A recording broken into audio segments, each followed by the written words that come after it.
मित्रांनो, आता आपण येऊया आपल्या मूळ विषयावर. बुवा तेथे बाया. खरात सारख्या बाबांना एवढ्या मोठ्या प्रमाणावर स्त्रिया का फसतात? 18 मार्चला या खरात बाबाला अटक झाली. त्याकरता महाराष्ट्र सरकारनं एक SIT गठीत केली. तेजस्विनी सातपुते सारख्या अधिकारी त्याकरता नेमल्या. त्यांनी अतिशय चांगल्या पद्धतीने ऍक्शन्स घेतल्या. 10 FIR दाखल झाले. अशोक खरातपासनं काही लोकांना अटक झाली आणि ही प्रक्रिया. आता मित्रांनो, हे अशोक खरात प्रकरण हे पहिलं अपवाद प्रकरण आहे का? बेसिकली माझ्यापेक्षा तुम्हाला अशोक खरात प्रकरणाची अधिक चांगली माहिती आहे. आपल्याला असं म्हटलं जातं, सांगितलं जातं की कॅप्टन अशोक खरात यांना अटक झाली. मुळामध्ये हा माणूस BSc झालेला आहे. त्यानंतर मर्चंट नेव्हीमध्ये तो कॅप्टन होता. अनेक वर्ष देश विदेशांमध्ये हिंडला, अशी बातमी आपल्यापर्यंत आधी पोहोचली होती. प्रत्यक्षामध्ये हा माणूस नॉन मॅट्रिक आहे. याला मॅट्रिक पास होता आलं नाही. काही पत्रकारांनी त्याची पत्रिका काढली, म्हणजे मार्कशीट काढली. त्यामध्ये याला गणितामध्ये 35 पैकी 28 मार्क आहे, म्हणून याला मॅट्रिक पास होता आलं नाही. आणि हा न्यूमरोलॉजिस्ट आहे.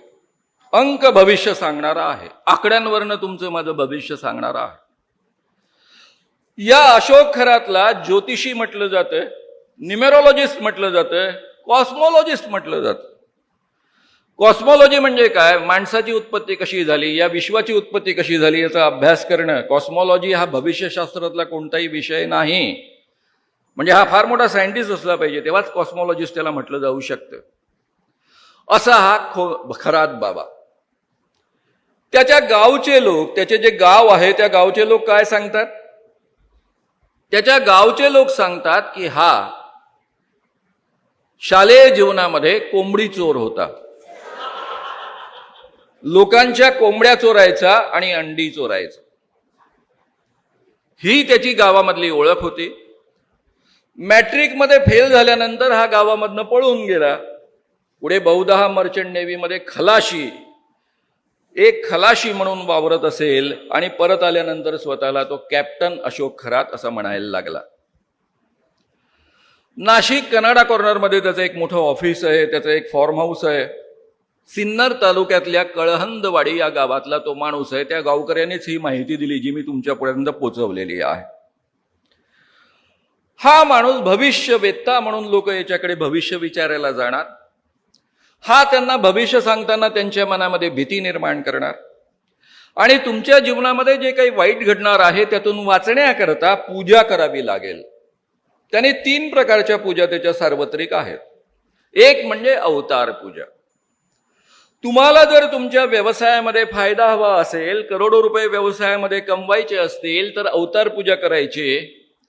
आणि ती अवतार पूजा करताना तो लोकांकडनं प्रचंड पैसे उकळतो आणि एक FIR दाखल झाला. त्यामध्ये 2,62,000 रुपयांची फसवणूक झाली, या पद्धतीची तक्रार दाखल झालेली आहे. त्याची याहून दुसरी एक प्रसिद्ध पूजा आहे. तो असा आभास निर्माण करतो की वर्षातनं ही पूजा एकदाच करता येते. त्याचं जे मंदिर आहे त्या मंदिराच्या आवारामध्ये तो ही पूजा करतो. सिन्नर तालुक्यातल्या मंदिराच्या आवारामध्ये, त्याला ईशान्येश्वर मंदिर असं म्हणतात. त्या आवारामध्ये रात्रीच्या अंधारामध्ये तो ज्याला पूजा करायची आहे त्याच्या डोळ्यावर पट्टी बांधतो. पट्टी बांधल्यानंतर त्या ठिकाणी एक साप अवतरित होतो आकाशामधनं. तो साप प्रत्यक्ष यांना दिसतो, कारण तेव्हा पट्टी डोळ्यांवरनं काढलेली असते.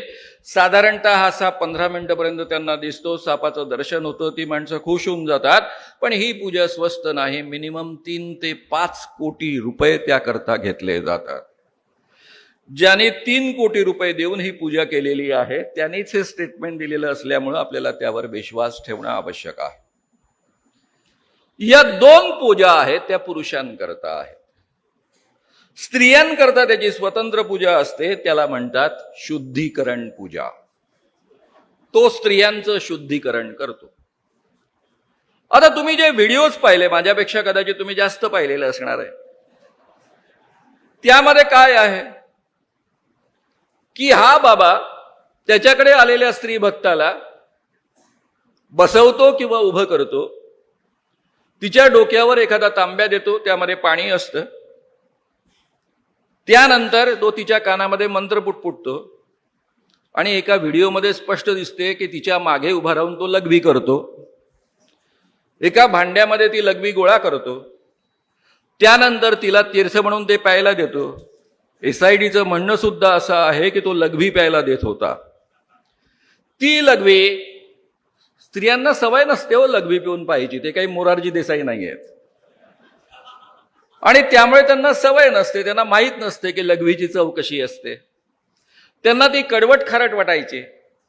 त्यानंतर काही स्त्रियांनी असं म्हटलेलं आहे की आम्हाला चक्कर यायचे, मूर्छित झाल्यासारखं वाटायचं, आणि पुढे त्यांचा शारीरिक उपभोग घेतला जायचा. या पद्धतीची ही प्रक्रिया वापरली जायची. आणि खरात बाबाचं म्हणणं असं आहे की हे जे काही आहे ती शुद्धीकरण प्रक्रिया आहे आणि धार्मिक विधीचा तो एक भाग आहे. पोलिसांना त्यांनी स्टेटमेंट दिलं, ते फार विचित्र स्टेटमेंट आहे. तो म्हणाला मी कोणताही गुन्हा केला नाही, एकाही स्त्रीवर मी तिच्या इच्छेविरुद्ध बलात्कार केलेला नाही, मी फक्त धार्मिक विधी केलेला आहे आणि त्या विधीचा अविभाज्य असणारा भाग म्हणून त्या स्त्रियांसोबत जे करायचं ते केलेलं आहे. निर्लज्जपणाचा हा कळस. मित्रांनो, यामध्ये जी पहिली तक्रार दाखल झाली ती तक्रार अशी आहे की एक मुलगी जिचं लग्न व्हायचं होतं त्याच्या आधी बाबाकडे गेली. बाबाने तिला पेंडंट दिला, तुझं लग्न होईल असं सांगितलं. दरम्यानच्या काळामध्ये तिचं लग्न फायनल झालं. लग्न फायनल झालं असताना तिची BScची एक्झाम होती म्हणून तिने तो पेंडंट त्या काळापुरता काढून ठेवला. बाबांनी सांगितलं होतं गळ्यातनं हा पेंडंट मुळीच काढायचा नाही.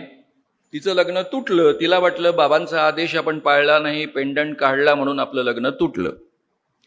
तिची श्रद्धा अधिक बळावली. मग त्याने सांगितलं की तुला जर खऱ्या अर्थानं तुझं लग्न चांगलं व्हायचं असेल आणि पुढचं आयुष्य सुखानं जगायचं असेल तर शुद्धीकरण केलं पाहिजे. मग त्या पोरीचं शुद्धीकरण केलं. आता ते शब्द घाणेरडे असल्यामुळे मी पुन्हा पुन्हा उच्चारत नाही, त्याचा अर्थ तुमच्यापर्यंत पोचलेला आहे. शुद्धीकरण म्हणजे त्या स्त्रीचा भोग घेणं. हे शुद्धीकरण त्या मुलीचं केलं. त्यानंतर तिचं लग्न जुळलं, पण ती त्याला फार आवडली होती, सोडायची नव्हती.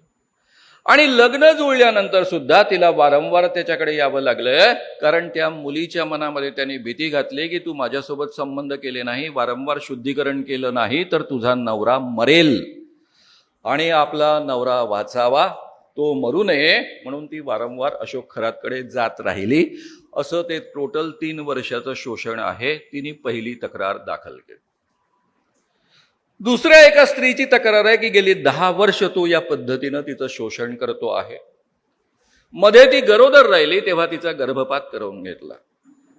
एका स्त्रीची तक्रार अशी आहे की ती 7 महिन्याची गर्भवती असताना सुद्धा याने तिच्यासोबत शारीरिक संबंध प्रस्थापित केले. एकूण 19 महिलांनी तक्रारी केल्या, 10 FIR दाखल झाले. पोलिसांचं म्हणणं असं आहे की 100पेक्षा अधिक स्त्रियांचं शुद्धीकरण या पद्धतीनं झालेलं दिसतं आहे. प्रत्यक्षात ते किती असेल हे कोणालाच माहीत नाही. दरम्यानच्या काळामध्ये एका स्त्रीनं कंप्लेंट केली. हे प्रकरण उघडकीस कसं आलं? जाधव नावाचा याच बाबाचा सहकारी, याला बाबा काय करतात याचा बऱ्यापैकी अंदाज होता. त्याचं लग्न झालं. लग्न झाल्यानंतर बाबाच्या दर्शनाकरता बायकोला न्यायचं, तर आपल्या बायकोसोबत सुद्धा इतर बायकांसारखाच हा वागतो का हे पाहण्याकरता त्यांनी स्वतंत्र CCTV गुपचूप लावून ठेवले.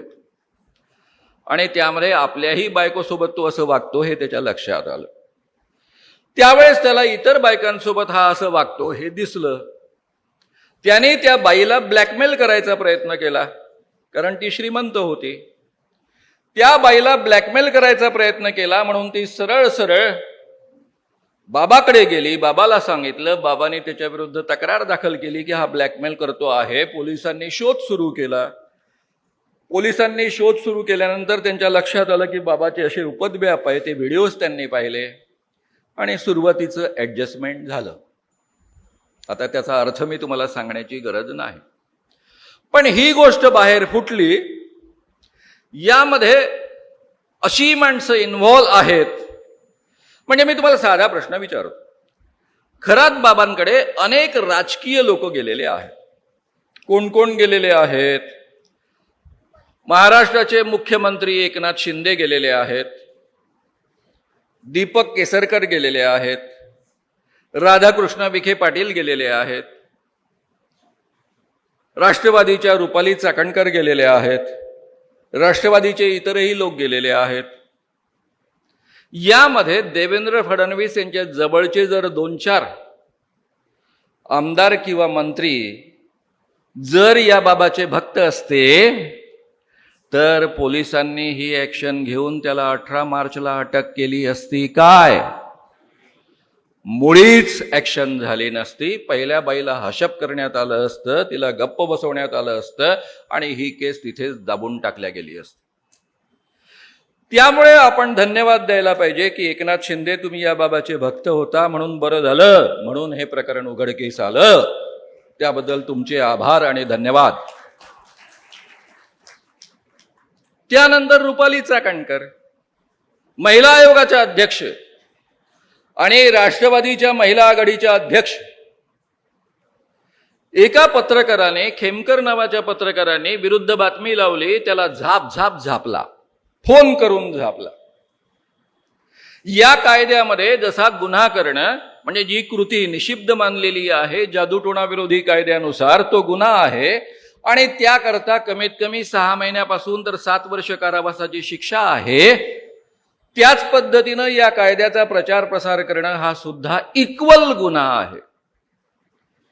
या कृत्यामध्ये म्हणजे हे जे कृत्य निषिद्ध आहे, कायद्याने ज्याच्यावर बंदी घातली, त्या पद्धतीचं कृत्य जर कोणी करत असेल तर त्याला सहाय्य जो करत असेल, अप्रत्यक्ष सुद्धा सहाय्य करत असेल तरी त्याच्यावर गुन्हा दाखल होतो, सहआरोपी म्हणून गुन्हा दाखल होतो आणि त्याला इक्वल शिक्षा होते. या ठिकाणी रुपाली चाकणकर यांनी जाहीररित्या त्या पत्रकाराला झापलेला आहे, म्हणजे खरात बाबाला मदत करण्याचा प्रयत्न केलेला आहे, जेव्हा की स्त्रियांच्या शोषणासंबंधी बातमी होती. याचाच अर्थ त्या उघडपणे सहाय्य करता आहेत आणि म्हणून त्यांच्यावर कंपल्सरी जादूटोणा विरोधी कायद्यानुसार सहआरोपी म्हणून गुन्हा दाखल व्हायलाच हवा. हे कायद्याचं कंपल्शन आहे. मित्रांनो, एवढंच नव्हे तर त्यांनी जे ट्रस्ट निर्माण केले त्या ट्रस्टमध्ये 1500 करोडपेक्षा अधिक संपत्ती आहे. 121 पेक्षा 131 पेक्षा अनेक वेगवेगळ्या नावांनी खाती आहेत. ही जी क्रेडिट सोसायटी आहेत, ट्रस्ट आहेत, यामधले जेवढे ट्रस्टी आहेत तेही सहआरोपी म्हणून या कायद्याखाली येतात. त्यांच्यावरही हा गुन्हा दाखल करावा लागतो. या पद्धतीचं हे सगळं प्रकरण आहे. अतिशय मोठ्या प्रमाणावर त्यांनी फसवणूक केलेली आहे. साधे चिंचोके बाजारातनं तो आणायचा, त्यांना पॉलिश करायचा आणि एक एक चिंचोका 10,000पासून लाखांपर्यंत विकायचा. काही लोकांना 4-5 लाखात सुद्धा तो चिंचोका विकला अशी माहिती समोर येते आहे. चाराण्याचा सुद्धा नसलेला चिंचोका अनेक लाखांमध्ये विकण्याचा धंदा या माणसाने केला. म्हणजे हा आर्थिक अपराधामध्येही येतो, जादूटोणा विरोधी कायद्यात येतो, तो लोकांचे रोग दुरुस्त करण्याचा दावा करतो म्हणून drugs and magic remedies act त्याला लागू होतो. हे सगळे कायदे त्याला लागू होतात. ही वस्तुस्थिती आहे. आता मित्रांनो, मी तुम्हाला हे सगळं तुमच्या पुढ्यामध्ये मांडलं तर हा खरात बाबा अपवाद आहे काय? एकमात्र बाबा आहे काय? मला वाटतं आपल्यापैकी अनेकांना माझ्याविषयी काही कल्पना आहे. एकेकाळी मी अतिशय अंधश्रद्धा होतो. मला भूत लागलं होतं, मंत्रतंत्रांची मला प्रचंड भीती वाटायची. मी अनेक बाबांचा भक्त होतो. मला स्वतःला सिद्धी प्राप्त करायच्या होत्या, मोक्ष प्राप्त करायचा होता आणि या सिद्धी प्राप्त करण्याकरता मी अनेक बाबांचा भक्त राहिलो आहे. त्यांचे पाय चेपले आहे, उष्ट श्रीखंड त्यांचं खाल्लेला आहे. आमच्या वर्ध्यामध्ये मी कॉलेज जीवनामध्ये शिकत असताना विद्यानंद स्वामी नावाचे एक बाबा आले. हे लंडनमध्ये MD-FRCS झालेले होते. त्यांची लंडनमध्ये अतिशय मोठी प्रॅक्टिस होती. एक दिवस त्यांना दृष्टांत झाला की भारतामधला हिंदू धर्म धोक्यात आलेला आहे आणि तो वाचवण्याकरता, त्याचा उद्धार करण्याकरता ते डायरेक्ट लंडनमधनं एकदम वर्धामध्ये अवतरले. माझे वडील त्यांचे परमभक्त. आता माझे वडील काही सामान्य नव्हते. एकेकाळी विनोबांचे ते सचिव राहिलेले होते, साम्ययोगचे संपादक राहिलेले होते, विद्वान गृहस्थ होते, राजकीय दृष्ट्या यवतमाळ जनपदचे उपाध्यक्ष राहिले होते. आणि असा माणूस त्यांच्या नादी लागतो, अर्थात मग मीही आणि माझं घरही नादी. त्यानंतर माझे वि ग कावळे नावाचे अत्यंत आवडते प्राध्यापक यशवंत महाविद्यालयामध्ये, ज्यांनी ज्ञानेश्वरी या विषयावर PhD केलेली आहे, डॉक्टर वि ग कावळे. आधीच PhD केलेली होती बाबांच्या नादी लागण्याच्या आधी, तेही त्याच्या नादी. BEd कॉलेजचे प्राचार्य वर्णेकर, तेही त्यांच्या नादी. माझ्या वडिलांनी एकदा मला आदेश दिला की बाबांना जाऊन असा असा निरोप दे. वर्ध्याला भाऊ देशपांडे यांच्या घरी त्यांचा मुक्काम होता. खाली अतिशय नटून थटून बसलेल्या 15-20 स्त्रिया बसलेल्या होत्या, कारण त्यांच्या पुढे शृंगार करूनच जावं लागत असे स्त्रियांना. त्या मला म्हणायला लागल्या की महाराजांना निरोप द्यायला वर जाऊ नको, कारण सध्या महाराजांच्या अंगामध्ये विठुला आला आहे. विठुला म्हणजे नाग अवतार आहेत, आणि त्यांचा एका देवीसोबत खेळ सुरू आहे, त्यामुळं तू वर जाऊ नकोस. मला वडिलांची प्रचंड भीती की मी नीट निरोप नाही दिला तर ते माझं काय करतील. त्या मला म्हणताय तू वर जाशील तर तिथे एवढं दिव्य तेज असेल की तुझे डोळे जातील, तू आंधळा होशील. मी म्हटलं आंधळा झालो तरी चालेल, पण माझ्या वडिलांचा मला मार नको. आणि म्हणून मी धडधड तू लाकडी जिना चढत वर गेलो. त्या लाकडी जिन्यावरनं माझा चढण्याचा आवाज पाहिल्यानंतर मी जेव्हा वर गेलो तेव्हा 2 नग्नावस्थेतली माणसं मी डोळ्यांनी पाहिली, जी भेदरून माझ्याकडे पाहता आहेत. त्या काळामध्ये माझ्या पिढीतले अनेक लोक बसले, निंबाळकरांसारखे, शरद पाटलांसारखे. आमच्या काळात आम्ही कॉलेज जीवनामध्ये असताना साधं चुंबन नव्हतं पाहिलं, प्रत्यक्ष तर सोडा, सिनेमात पण नव्हतं पाहिलं. ते फुलाला फुलं लागायचे त्या काळात. इंग्रजी सिनेमात कधी चुंबन दिसलं तर दिसलं. आणि मला सांगा, मी 2 नग्न पुरुष एका विशिष्ट अवस्थेमध्ये पाहतोय, मला केवढा शॉक बसला असेल. खालच्या बाया म्हणत होतो ना आम्ही, डोळे जातील तुझे, पहा कसा झाला चेहरा तुझा. मी तिथून माझ्या कॉलेजमधल्या नाटकाच्या प्रॅक्टिसला गेलो नाही, घरी गेलो, घरच्या लोकांना झापझूप केलं की पुन्हा या बाबाकडे जायचं नाही. बोंबाबोंब करायला सुरुवात केली. तिथल्या स्थानिक तरुण भारताच्या प्रतिनिधीनं ते प्रकरण उचलून धरलं. पुढे पोलीस केस झाली, आणि त्या पोलीस केसमध्ये हा लंडनमधला MD FRCS डॉक्टर जो आहे तो प्रत्यक्षात नॉन मॅट्रिक असलेला जोशी नावाचा एक मुलगा, जो नेव्हीमध्ये दाखल झाला होता, पण नेव्हीमधली कडक शिस्त त्याला पेलवली नाही म्हणून पळून आला होता, असा एक माणूस होता. आणि त्याच्या नादी मोठमोठी माणसं लागली होती. आता मला कळलं की हा बाबा बदमाश आहे, सगळं कळलं. पण माझ्या मनाने काय घेतलं की नाही, बाकीचे बाबा चांगले असतात, हा एक बदमाश आहे. त्याच काळामध्ये डॉक्टर वि ग कावळे यांनी मला एका घरी बोलवलं, आमच्या कॉलेजमधल्या एका सुंदर मुलीच्या घरी. तिथे काटेलवाले गुलाब बाबा यांना आंघोळ घालण्याचा कार्यक्रम सुरू होता. त्यांना पाहण्याची मला प्रचंड उत्सुकता होती, कारण ते चमत्कार करतात, हवेत हात फिरवतात, गुलाबाचं फूल काढतात, सोन्याच्या अंगठ्या काढतात, काय काय करतात. आणि त्यांच्या ख्याती अशी होती की त्यांच्या जीपमध्ये कधीच डिझेल टाकलं जात नाही. ते रस्त्यावरचं कोणत्याही विहिरीतलं पाणी घेतात, त्यामध्ये टाकतात, आणि पाण्याने त्यांची जीप ढुरू चालायला लागते. शंकरराव चव्हाण त्यांचे भक्त, नरसिंहराव पंतप्रधान आपले राहिलेले ते त्यांचे भक्त, महाराष्ट्र, गोवा, गुजरात आणि मध्य प्रदेश या 4 प्रांतांमध्ये या बाबाचा प्रचंड दबदबा. अशा या गुलाब बाबाला मी पाहायला गेलो.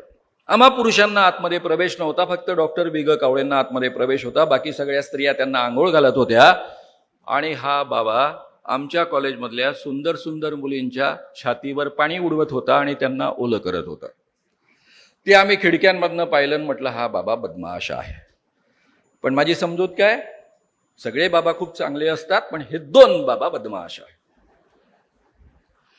मी स्वतः तरुण भारताचा लेखक होतो, प्राध्यापक राहिलो, इंग्रजी विषय कॉलेजमध्ये शिकवला, BA BCom पासून सगळ्यांना शिकवला, आणि तरीही आतून मी अंधश्रद्ध होतो. 1980 साली मी किर्लोस्कर प्रेसमध्ये नोकरीला गेलो पुण्याला. त्या ठिकाणी तिथल्या किर्लोस्कर मासिकामध्ये जुने 60 वर्षाचे अंक मला वाचून त्याच्यातनं विशेषांक तयार करण्याची जबाबदारी सोपवण्यात आली होती. म्हणून मी आचार्य अत्रे यांचा एक लेख वाचला. नारायणगाव येथे पुणे जिल्ह्यामध्ये केडगावकर शास्त्री नावाचा एक बाबा अतिशय प्रसिद्ध होता. संपूर्ण महाराष्ट्रामधल्या उच्चभ्रू स्त्रिया त्याच्या सेवेकरता येत असत. आचार्य अत्र्यांनी त्यांच्या भाषेमध्ये सुंदर वर्णन करून ठेवलं आहे, ते मी तुमच्या पुढ्यामध्ये उच्चारू शकत नाही, कारण या ठिकाणी स्त्रियांची संख्या मोठी आहे. फक्त मी सारांश सांगतो, कारण त्यांच्या इतकी सुंदर भाषाही मी वापरू शकत नाही. महाराज सेवेकरता दिवसातनं 2दा स्त्रियांना आतमध्ये बोलवत असत. त्यावेळेस ते नंग धडंग असत. स्त्रियांना आतमध्ये शिरताच अंगावरचे कपडे काढावे लागत असे. संपूर्ण शरीराला तेल चोपडावं लागत असे. विशेषत्वानं छातीवर तेल लावावं लागत असे आणि छातीवर तेल लावून त्यांचं अंगमर्दन करावं लागत असे. हे अंगमर्दन करताना जी स्त्री त्यांना आवडत असे तिच्यावर मग त्यांची कृपा होत असे. हे सगळं वर्णन आचार्य अत्र्यांनी लिहिलं. त्यांचा भांडाफोड करताना आचार्य अत्र्यांनी शेवटचा जो पॅरा लिहिलाय त्याचा माझ्यावर खूप परिणाम झाला. त्या ठिकाणी त्यांनी वाक्य वापरलं, वृक्ष तेथे छाया, बुवा तेथे बाया. जसा वृक्ष छायेशिवाय असू शकत नाही, त्याच पद्धतीनं एकही बाबा बुवांच्या भानगडींशिवाय असू शकत नाही. आणि पुढच्या आयुष्यामध्ये जेव्हा 1982 साली मी अखिल भारतीय अंधश्रद्धा निर्मूलन समितीच्या नावानं ही समिती सुरू केली, पहिल्या 4-5 वर्षांमध्ये अशा पद्धतीचे 100पेक्षा अधिक बाबा एक्सपोज केले. त्यावेळेस मला आचार्य अत्र्यांनी जे अनेक वर्षांपूर्वी लिहून ठेवलं ते 100% सत्य आहे हे लक्षात आलं. आपण अशोक खरात याला भोंदू बाबा म्हणतो, हे चुकीचं आहे. या जगात कोणीही भोंदू बाबा नसतो, फक्त बाबा असतो. बाबा कोण असतो? जो असा आभास निर्माण करतो की माझ्यामध्ये तुमच्या सामान्य माणसांपेक्षा विशेष शक्ती आहे, दैवी शक्ती आहे, देव माझ्यावर प्रसन्न आहे, किंवा माझ्यामध्ये सिद्धी करण्याच्या, चमत्कार करण्याचं सामर्थ्य आहे, असा आभास निर्माण केल्याशिवाय कोणीही बाबा बनत नाही. आणि या जगामध्ये कुणाजवळही दैवी सामर्थ्य नसतं, कुणावरही देव प्रसन्न होत नाही, कुणाच्याही अंगात देव येत नाही, कुणीही माणूस देव बनत नाही, कुणामध्येही सिद्धी करण्याचं आणि चमत्कार करण्याचं सामर्थ्य नसतं. हे सगळेच्या सगळे खोटारडे असतात. आणि ज्याच्या जीवनाची सुरुवातच खोटारडेपणापासून झालेली असते तो भोंदूशिवाय आणखी दुसरा काय असतो? त्यामुळे या जगात भोंदू बाबा नसतात, सगळेच्या सगळे बाबाच भोंदू असतात. हे कधीच आयुष्यामध्ये विसरू नका. अपवाद सापडला तर मला दाखवा, मी त्याचा भक्त बनेन. तुम्हाला जर अपवाद जरी सापडला तरी मला दाखवा, मी त्याचा भक्त बनेन. ढूंढो उसको, वहां भी मिलेगा आपको बहुत कुछ. तर मित्रांनो, या जगामध्ये कुणीही खरा बाबा नसतो. आता गाडगे महाराज आहे, तुकडोजी महाराज आहे, यांनी एवढं मोठं काम केलं. जनता या सगळ्यांना प्रचंड मानायची, पाया पडायची. हे असतील, ज्ञानेश्वर महाराज असतील, तुकाराम महाराज असतील, यांनी कधीतरी स्वतःमध्ये चमत्कार असण्याचं सामर्थ्य सांगितलं? तुम्ही म्हणाला, हो ते ज्ञानेश्वरांचे अभंग आहे, खोटारडे आहेत, ज्ञानेश्वरांनी आयुष्यामध्ये चमत्कार केले नाहीत.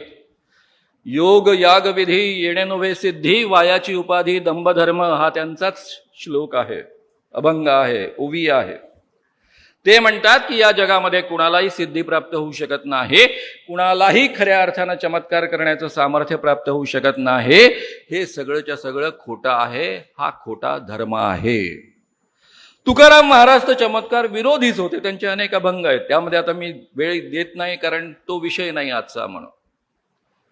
तुकडोजी महाराज असतील, गाडगे महाराज असतील, संत ज्ञानेश्वर असतील, संत तुकाराम असतील, यांनी कधीतरी स्वतःमध्ये दैवी शक्ती आणि चमत्कार याचं कधीतरी लोकांना सांगितलं? हे खरं लोकांचं प्रबोधन करणारे, लोकांचं भलं करणारे संत होते आणि म्हणून आपण त्यांना मानतो. आणि महाराष्ट्रातल्या वारकरी संप्रदायाचं हे वैशिष्ट्य राहिलेलं आहे. आणि या संत परंपरेनं अंधश्रद्धा दूर करण्याचं काम केलेलं आहे. स्वतःला जो कोणी आपल्यामध्ये विशेष शक्ती आहे असा दावा करत असेल तो बदमाशच असतो. हे माझं वाक्य काळ्या दगडावरची रेग आहे असं समजून आयुष्यात लक्षात ठेवा. अरे लोकांचं भलं करायचं आहे तर बाबासाहेब आंबेडकर बनतात, महात्मा गांधी बनतात, विनोबा भावे बनतात. लोकांचं भलं करण्यासाठी रात्रंदिवस झटतात. लोकांचं भलं करण्याकरता धीरेंद्र कृष्ण महाराज नाही बनत. ए हमें छुओ मत, हम ब्राह्मण है, तुम अछूत हो, हमें छुओ मत, त्याचाच व्हिडिओ होत. हे असले महाराज. त्यामुळे हे आपण सगळ्यात पहिले समजून घ्या. मित्रांनो, त्यानंतर मला एका बाबाने प्रचंड मोठा धक्का दिला. त्याचं नाव आहे शुकदास. माझे मित्र प्राध्यापक नमा जोशी, आम्ही दोघांनी तरुण भारतामध्ये एकत्र पत्रकारिता सुरू केली आहे. त्यांनी एक आर्टिकल शुकदास महाराजांवर लिहिलं. ही बहुधा 84 ची गोष्ट असावी. आणि त्यामध्ये त्यांनी लिहिलं होतं की शुकदास महाराज 4था वर्ग पास नाही आहेत आणि तरीही त्यांना मेडिसिन येतं. डॉक्टरांना जेवढं कळत नाही तेवढं मेडिसिन मधलं त्यांना कळतं. नागपूरच्या मेडिकल कॉलेजमध्ये MD ला शिकवणारे डॉक्टर वेचलेकर सुद्धा त्यांचा सल्ला घेतात. त्याच काळामध्ये माझे मित्र डॉक्टर उल्हास जाजू हे सेवाग्राम मेडिकल कॉलेजला प्राध्यापक होते. त्यांनी म्हणे, श्याम तू बाबा को एक्सपोज करता है, ये शुकदास बहुत गड़बड़ करता है, ऐसी दवाइयां देता है कि जिसके कारण काफी रिएक्शंस आती है और मेरे पास ऐसी कई चीजें आती हैं, जरा ध्यान दे. पण मला स्वतःला वाटत होतं की स्वामी विवेकानंदाचा अवतार आहे असं म्हणणारा हा माणूस, स्वामी विवेकानंदांचा फोटो लावून हिंडणारा हा माणूस हा बायकांच्या भानगडीमध्ये बिलकुल नसेल. स्वामी विवेकानंद, माझं स्वतःवर प्रचंड प्रेम, माझं स्वतःचं स्वामी विवेकानंदांवर प्रचंड आदर. जेव्हा मी त्यांचं मेडिसिन मधला भ्रष्टाचार शोधायला सुरुवात केली तेव्हा मला घबाडच्या घबाड मिळालं. हा बाबा स्त्रियांना खाजगीमध्ये सांगायचा, जरी गेल्या जन्मामध्ये मी स्वामी विवेकानंद असलो तरी त्याच्या आधीच्या जन्मामध्ये मी भगवान कृष्ण होतो आणि तू गेल्या जन्मामध्ये राधा होतीस. आपण वारंवार एक दुसऱ्यासोबत शृंगार केलेला आहे, आता करण्यासाठी काय हरकत आहे. बरं, याच्या राधा खूप वाढल्या, राधांचा नंबर लागेना, त्यांच्या आपसात कुरबुरी सुरू झाल्या. त्यातून हे प्रकरण बाहेर आलं, माझ्यापर्यंत आलं आणि मी त्याला फार एक्सपोज केला आणि संपवून टाकला. त्यावेळेस दैनिक लोकमतमध्ये मी नियमित कॉलम लिहित होतो, त्यामध्ये लागोपाठ 3 लेख या बाबाबद्दल लिहिले आणि हा बाबा मग कायमचा संपला. नाही तर आज महाराष्ट्रामधला अतिशय मोठा तो बाबा असतो. शुकदास नंतर माझ्या डोक्यामध्ये पक्क बसलं की सगळेच बाबा असे असतात, कारण विवेकानंदांचा अवतार म्हणवणारा सुद्धा असतो तर मग बाकीचाच अपवाद असतो. शुकदासची लेखमाला सुरू असतानाच लोकमतची एक गजानन नावाचा पोरगा मला भेटायला आला, नांदुरा या गावी. आणि तो मला म्हणायला लागला की तुम्ही गुलाब बाबाला का नाही एक्सपोज करत. म्हटलं, का रे बाबा काय झालं. माझी बहीण 21-22 वर्षाची, तिला हा आई म्हणतो. म्हटलं, 55-60 वर्षाचा बाबा एखाद्या 21-22 वर्षाच्या मुलीला आई म्हणत असेल तर चांगलीच गोष्ट आहे ना, वाईट काय आहे. तो म्हणाला, ती 13-14 वर्षाची असल्यापासून तिला आई म्हणतो. अरे म्हटलं, मग वाईट काय आहे यामध्ये. कसं हो तुम्हाला कळत नाही. तो तिला आई वागवतो आणि तिचं 13-14 वर्षाची ती असल्यापासून तिचं दूध पितो. तेव्हा माझ्या डोक्यात प्रकाश पडला की आई नावाचं प्रकरण काय आहे. आणि मग मी गुलाबबाबाच्या मागे लागलो आणि अक्षरशः मरेपर्यंत त्याला प्रचंड छळलेला आहे. गावोगाव व्याख्यानं देऊन त्याच्या विरुद्ध आंदोलन केलेलं आहे आणि सभांमधनं मांडणी केलेली आहे. त्यानंतर मित्रांनो माझ्या असं लक्षात आलं की सगळेच महाराज असे असतात.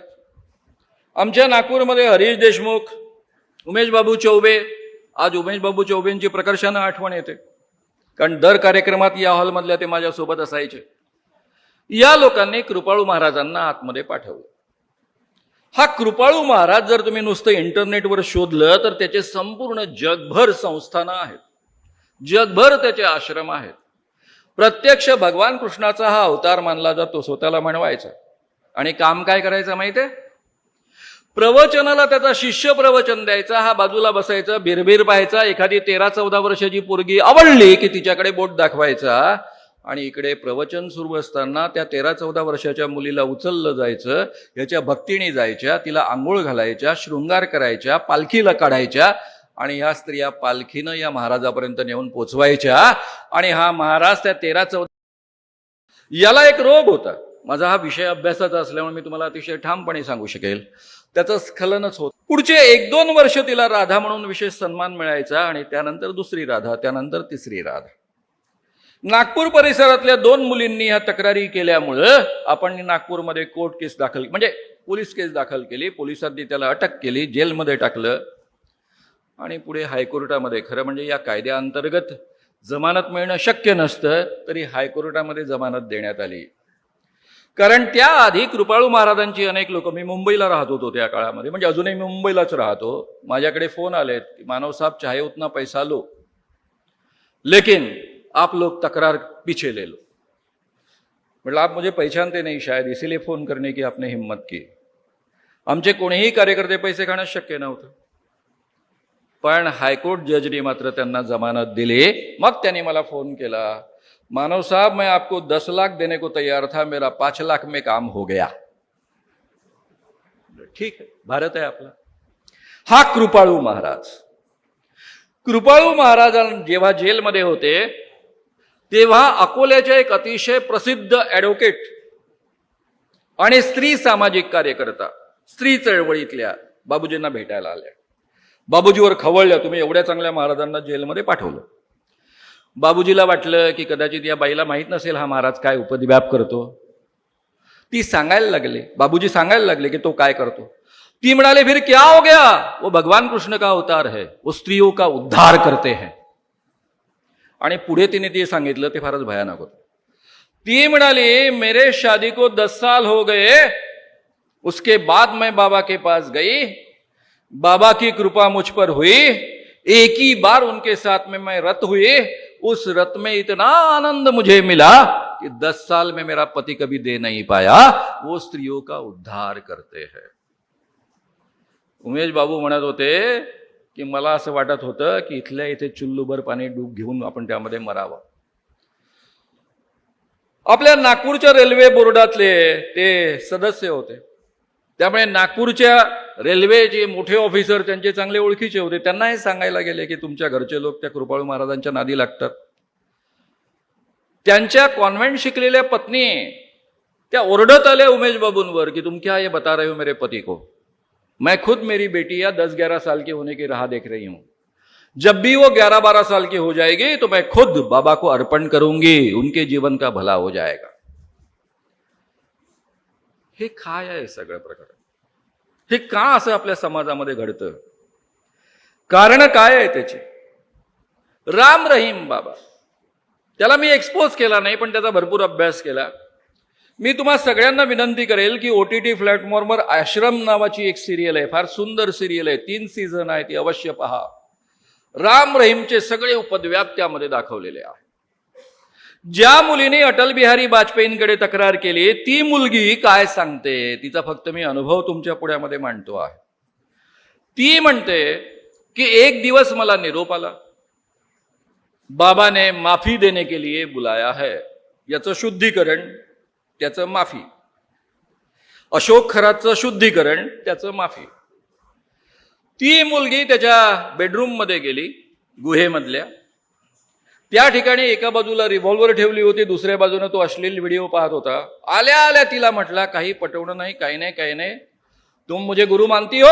ती म्हणाली, जी हाँ मैं गुरु मानती हूं. तो गुरु को तन मन धन अर्पण करना होता है, तो तुमने मुझे तन मन धन अर्पण किया है, तुम्हारा तन मेरे मालकियत का है, आज मैं उसे भोगना चाहता हूं, तुम मुझे पसंद हो. ती म्हणाली, बाबा ये अच्छा नहीं है, आप तो भगवान कृष्ण के अवतार में मानती हूं आपको. हाँ तो फिर क्या हो गया, भगवान कृष्ण ने 16,000 स्त्रियों के साथ में संबंध रखे थे, इसीलिए तो मैं संबंध रख रहा हूं. ती म्हणाली, फिर भी मुझे ये मान्य नहीं है. त्यावर त्याने काही आडपडदा नाही ठेवला, फार काही बोलत बसला नाही. तो म्हणाला, देखो तुम्हारे सामने 2 पर्याय है, ये एक बंदूक है, मैं सीधा तुमको यहीं उड़ा दूंगा, यहीं गाड़ दूंगा, किसी को पता नहीं चलेगा. हरियाणा के मुख्यमंत्री, पंजाब के मुख्यमंत्री मेरे चेले हैं, कई केंद्रीय मंत्री मेरे चेले हैं, कई IPS ऑफिसर मेरे चेले हैं, मेरा कुछ बिगड़ेगा नहीं. डेरा सच्चा सौदा हर महीने में नहीं, हर दिन में 1 करोड़ के ऊपर पैसा कमाता है, मेरे पास पैसों की कमी नहीं है, इसलिए मैं तेरे को मार डालूंगा, यही गाड़ दूंगा. तुझे अगर जिंदा रहना है तो आज मेरे साथ सोना पडेगा. पुढे तिचं 3 वर्ष या पद्धतीनं शोषण होत होतं. बाबाला वाटेल तेव्हा तो बोलावून घेत होता आणि त्या मुलीनं लपून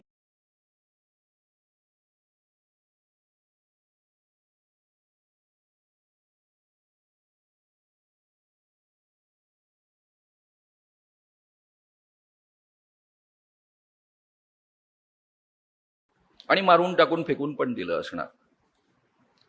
400 पेक्षा अधिक पुरुषांना कॅस्ट्रेट केलं. पूर्वीचे जे जनानखाने चालवणारे राजे लोक असत ते आपल्या जनानखान्याच्या संरक्षणाकरता छक्के लोक ठेवत असत.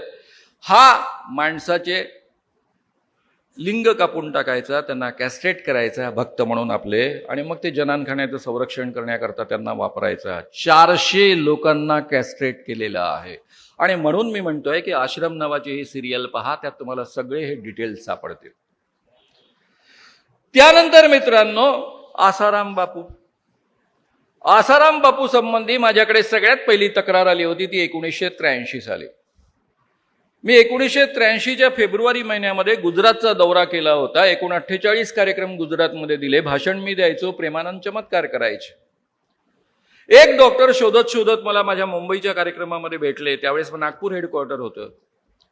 ते मला म्हणायला लागले, मी अनेक दिवसापासून तुम्हाला शोधतो आहे, बातमी वाचली म्हणून मी आलो तुमच्यापर्यंत.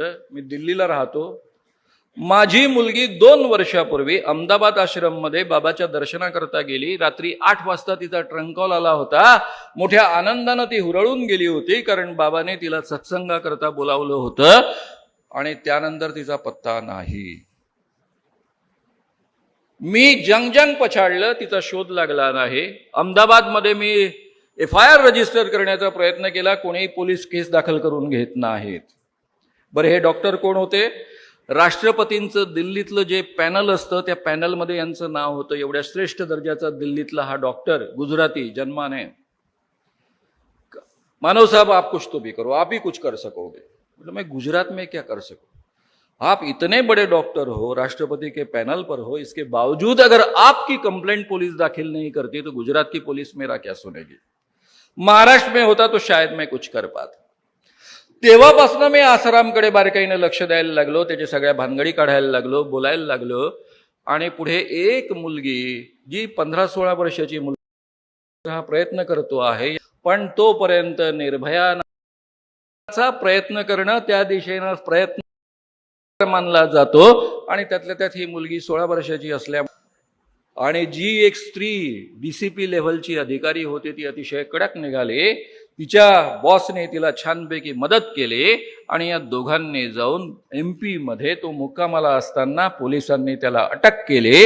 अटक केल्यानंतर सगळ्या मीडियाच्या पुढे तो त्यावेळेस एवढा उद्दाम होता. नरेंद्र मोदींपासून सगळे त्याच्या पायावर डोकं ठेवायचे. अनेक प्रांतांमधले मुख्यमंत्री त्याचे भक्त होते. राजस्थानचे मुख्यमंत्री त्याचे भक्त होते.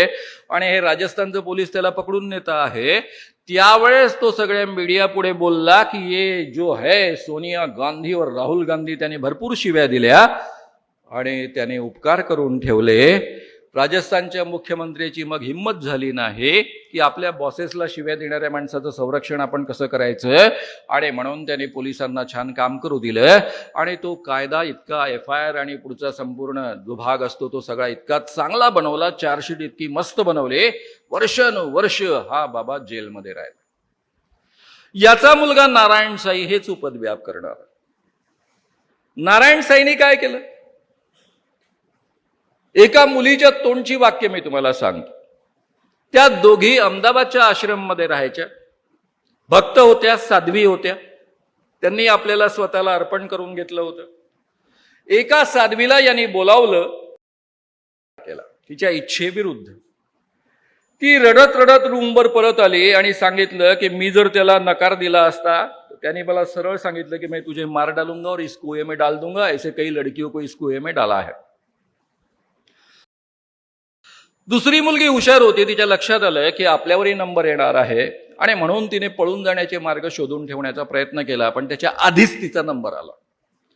तिने नाटक केलं कि मैं राह देख रही थी कि बाबा की कृपा मुझ पर कब होगी, भगवान कृष्ण की कृपा मुझ पर कब होगी. आसाराम पण भगवान कृष्णाचा अवतार. त्याचा दारुड्या मुलगा ज्याला प्रवचन पण देता येत नाही तो नारायण साई पण भगवान कृष्णाचा अवतार. आणि आपली भारतीय जनता हे स्वीकारते आहे. बाप पण भगवान कृष्णाचा अवतार, पोरग पण भगवान कृष्णाचा अवतार.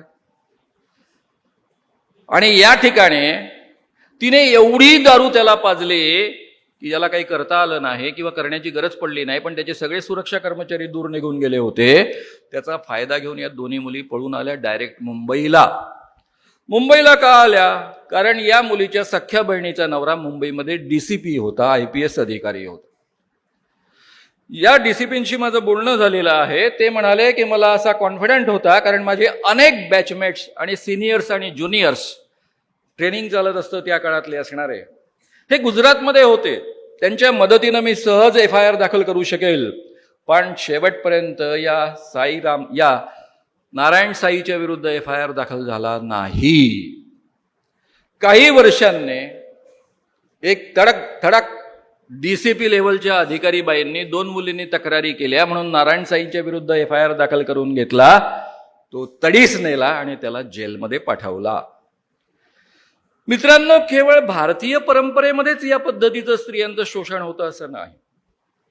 मुस्लिम धर्मामध्ये सुद्धा धर्माच्या नावाखाली, विशेषत्वानं हलाला नावाच्या प्रकरणाच्या नावाखाली मोठ्या प्रमाणावर शोषण होतं. काय होता हा हलाला प्रकार? एखाद्या मुस्लिम स्त्रीला दारू प्याला नवरा आणि रागाच्या भरामध्ये तलाक तलाक तलाक 3दा म्हटलं की तिचा तलाक होऊन जात असे.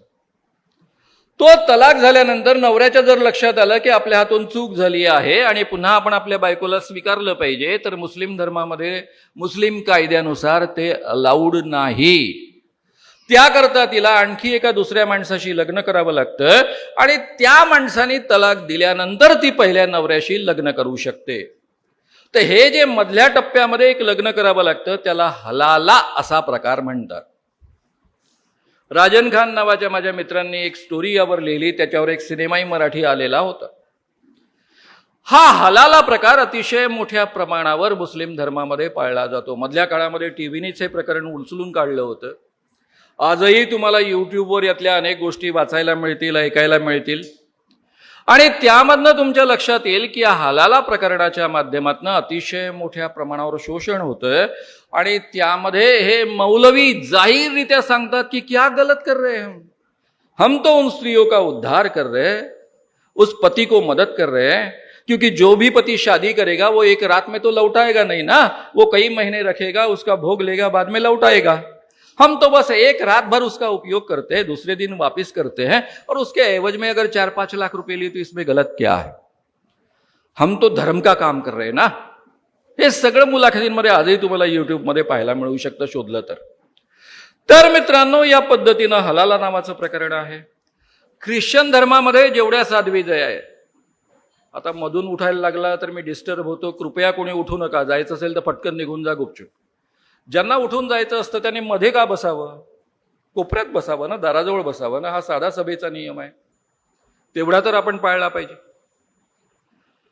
तर मित्रांनो, ख्रिश्चन धर्मामध्ये व्हॅटिकन सिटीचा जो पोप आहे, कॅथॉलिक पंथीय प्रमुख, त्यांच्या नियमामध्ये पाद्र्यांना आणि ज्या नन्स ब्रह्मचर्य स्वीकारतात त्यांना विवाहाचा अधिकार नसतो.